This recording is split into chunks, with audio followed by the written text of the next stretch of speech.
मान्छे जिउँदै जल्दै गर्दा कति तडपिन्छ होला। यो प्रश्न सुन्ने बित्तिकै त हामी सबैको जिउ सिरिङ्ग हुन्छ भने जिउँदै जलिरहेको मान्छेको हालत के हुन्छ होला। नेपालमा एउटा यस्तो कुप्रथा थियो जसमा पतिको लासमाथि राखेर पत्नीलाई जिउँदै जलाइन्थ्यो। यो प्रथालाई सती प्रथा भनिन्थ्यो त्यति बेला, र अहिले पनि सती प्रथा नै भनिन्छ। नमस्कार साथीहरू, आज हामी सन् 2013मा रिलिज भएको नेपाली फिल्म झोलाको कहानी बताउँदैछौँ। यो फिल्म सती प्रथासँग जोडिएको मन छिया पार्ने फिल्म हो। यो फिल्मको IMDb रेटिङ रहेको छ 7.6। यो फिल्म नेपालबाट ओस्करमा पठाइएको 6औं फिल्म थियो।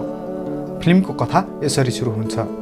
एउटा मान्छे साइकलमा अफिसबाट घर फर्किँदै हुन्छ।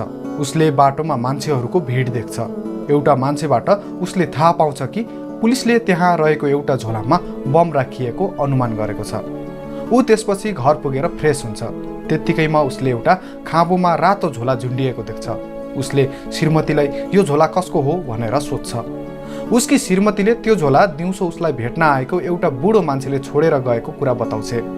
त्यसपछि उसले श्रीमतीलाई त्यो बुढो मान्छे को रहेछ त भनेर सोध्छ। उसले पहिला त्यो बुढो मान्छेको घर पहाडमा उनीहरूको घरसँगै भएको बताउँछ। त्यसपछि यो पनि बताउँछ कि पछि त्यो बुढोको हजुरबुवा मणिपुरतिर बसे सरेका रहेछन्। श्रीमतीले त्यस्तो भनेको सुनेर उसले श्रीमतीलाई अरूको सामान लिने मान्छेले दुःख पाउँछ भन्ने थाहा छैन भन्छ। त्यसपछि उसले अघिको बाटोको घटना सम्झिन्छ। उसले भन्छ कि अहिलेको समय र मान्छे त्यति राम्रा छैनन्।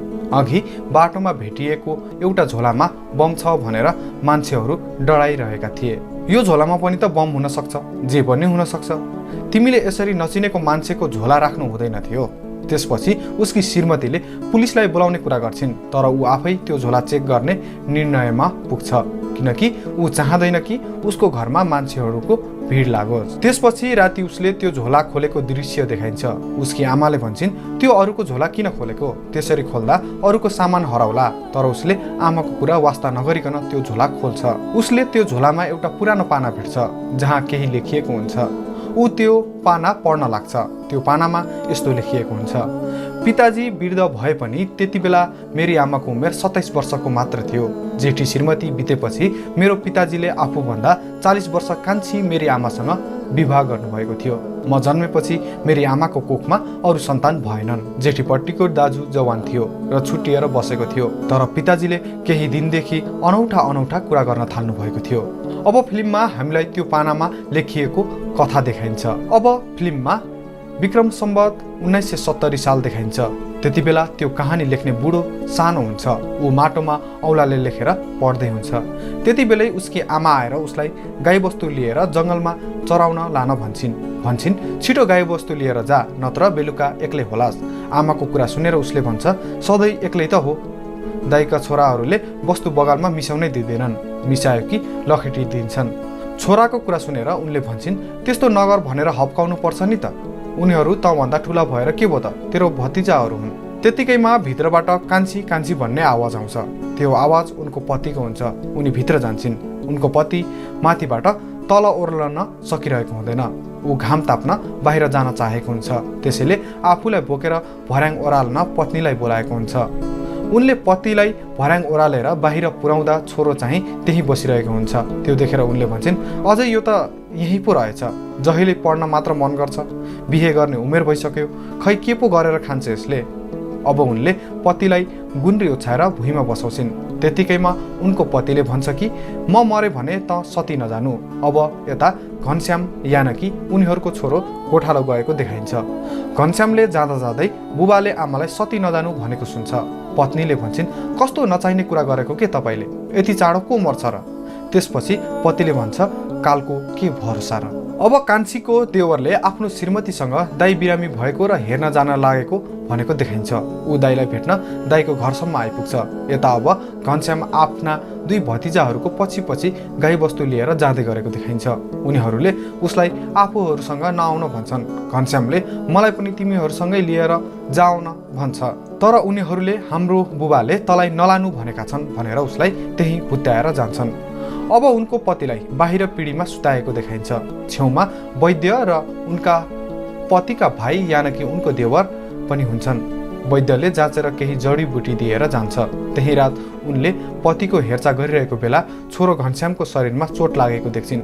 उनले त्यसपछि छोरालाई तेल दलिदिन्छन्। यता पति चाहिँ पत्नीको दुःख हेरेर अनि आफ्नो अवस्था हेरेर पिर मानिरहेको हुन्छ। उसकी पत्नी दिनरात केही नभनी उसको र छोराको लागि काम गर्ने हुन्छन्। अब उसकी पत्नीले खूब मेहनत गरेको देखाइन्छ। फिल्म बिस्तारै अघि बढ्छ। उनी पानी लिन गएको दृश्य देखाइन्छ। पानी लिएर आउँदा बाटोमा उनको भेट सौताको छोराको बुढीसँग हुन्छ, यानि कि बुहारीसँग उनको भेट हुन्छ। बुहारीले बुवाको हाल खबर के छ भनेर सोध्छिन्। उनी उहाँको हालत उस्तै छ भनेर जान्छन्। घर पुगेर बुहारी चाहिँले आफ्नो पतिसँग बुवा बिरामी भएको खबर सुनाउँछिन्, तर उसले बेवास्ता गर्छ। भन्छ बुढेसकालमा हेरचाह गरिदियोस् भनेर कान्छी ल्याएका छँदैछन् नि, हामी किन जानु। अर्कोतिर अब घनश्याम रिसाएर भात नखाई बसेको देखिन्छ। तरकारी नभएका कारण उनीहरूले जहिले दुधसँग भात खानुपर्ने हुन्छ। उनीहरूको बारीभरि तरकारी हुन्छ, तर त्यो टिपेर केलाएर पकाउने मान्छे हुँदैन। छोरोले पकाओस् भने ऊ सानै छ। आफूले पकाउनका लागि पनि उनी भ्याउँदिनन्, किनकि उनको भएको सबै समय पतिको हेरचाहका लागि जान्छ। तरकारी नभएकाले घनश्याम भात खान्न भनेर रिसाएको हुन्छ। उनले त्यसपछि घनश्यामलाई भात खुवाइदिँदै सम्झाउँछिन् कि गाई बाख्रा लिएर रात पर्नु अघि नै घर फर्किने गर्नु अनि जङ्गलको धेरै भित्र नजानु।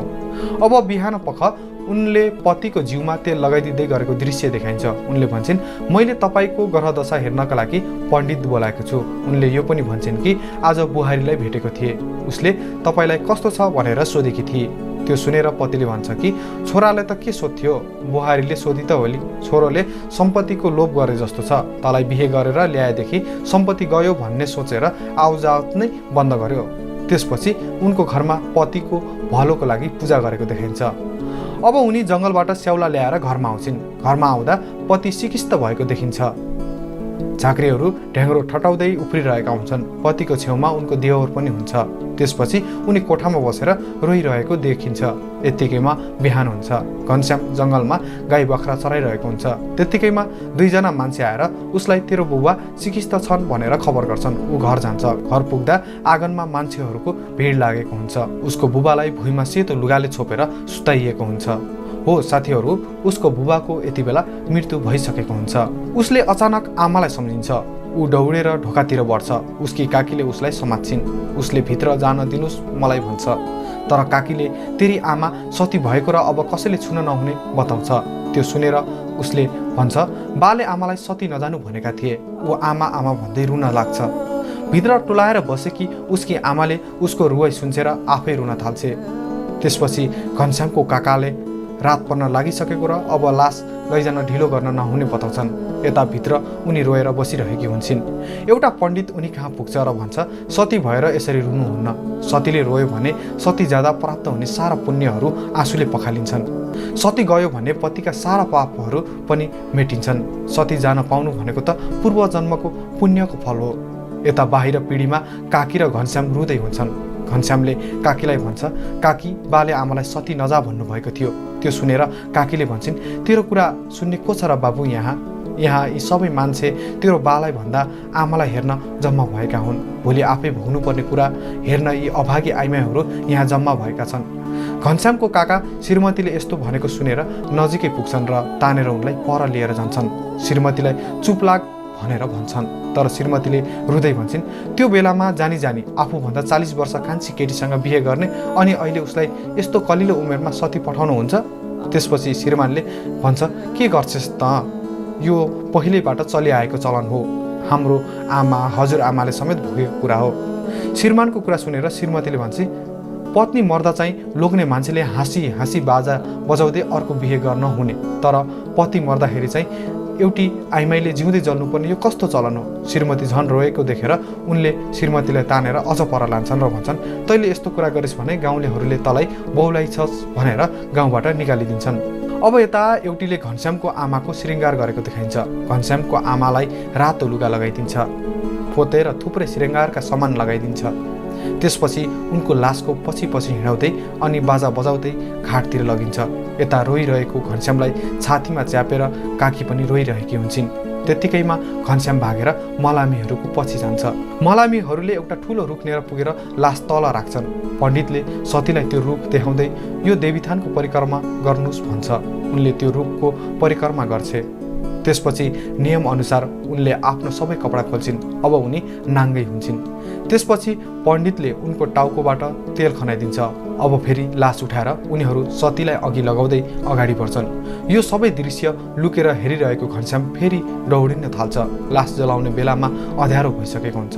लासमाथि सतीलाई राखेर उनीहरूले जलाउँछन् र घर फर्कन्छन्। फर्किँदै गर्दा बाटोमा घनश्याम लडिरहेको देखेपछि काकाले उठाएर घर लान्छन्। राति काकी र घनश्याम रुन्छन् भने काका पनि निराश देखिन्छन्।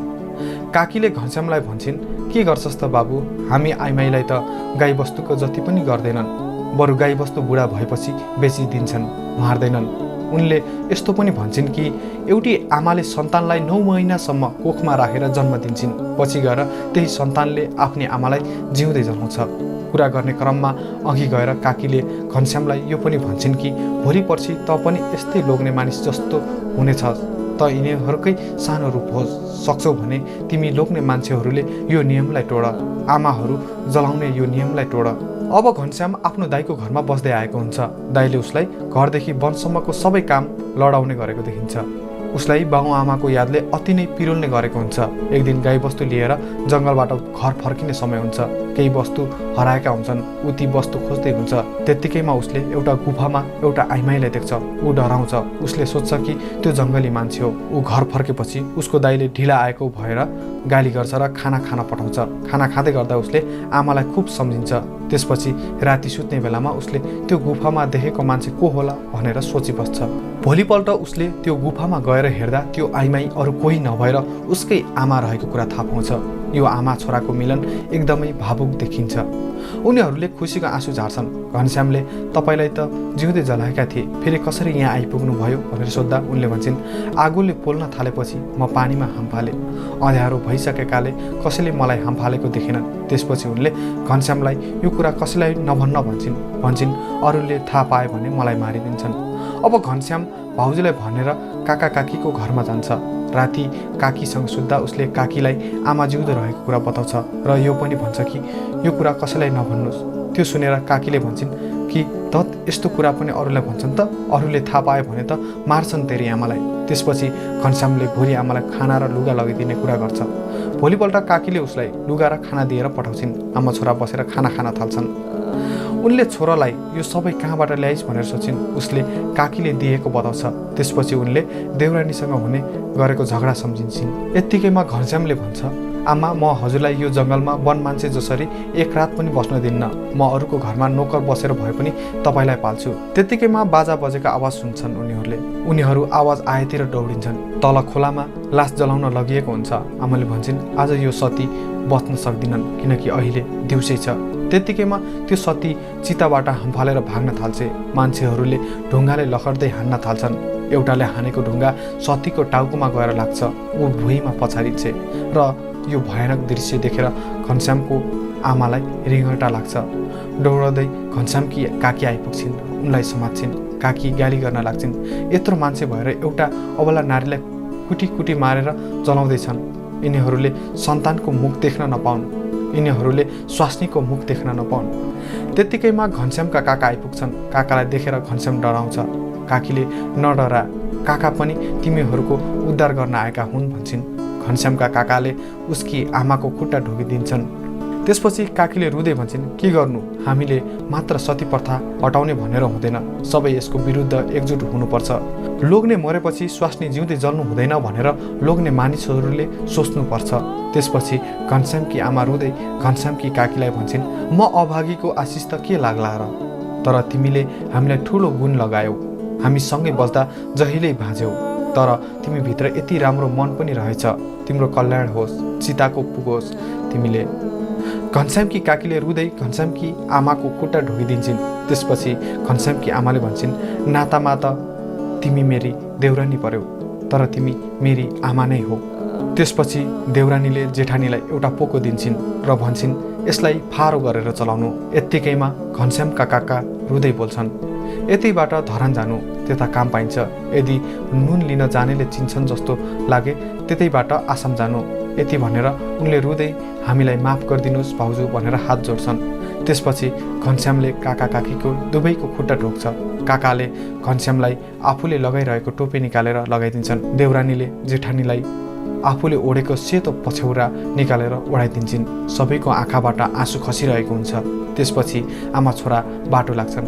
अब फिल्मको सुरुमा आफ्नो कोठामा बसेर यो कहानी पढिरहेको मान्छे देखाइन्छ। उसले यो कहानी लेखिएको पाना भावुक हुँदै बन्द गर्छ। त्यसपछि नेपालका केही महान व्यक्तिहरूको फोटो झुन्डाइएको भित्तामा त्यो मान्छेले एउटा मान्छेको फोटो झुन्डाउँछ। उसकी आमाले कसको फोटो यो भनेर सोद्धा उसले भन्छ, नेपालमा सती प्रथा हटाउने व्यक्ति यिनै हुन्। यिनकै कारण आज पिताजी बिते पनि तपाईँ जिउँदै हुनुहुन्छ। त्यसपछि चन्द्र शमशेरको फोटो देखाइन्छ र ब्याकग्राउन्डमा आवाज बज्छ, विक्रम सम्वत 1977 असार 25 गते चन्द्र शमशेरले सती प्रथा त अन्त्य गरे, तर यसका अवशेषहरू आज पनि नेपाली समाजमा जीवितै छन्। त्यसपछि नेपाली चेलीहरूले भोग्नु परेको यातनाका केही उदाहरणहरू दिँदै हामी सबैजना यस प्रथाहरूको विरोधमा उत्रिन प्रतिबद्धता गरौँ भन्दै फिल्म सकिन्छ।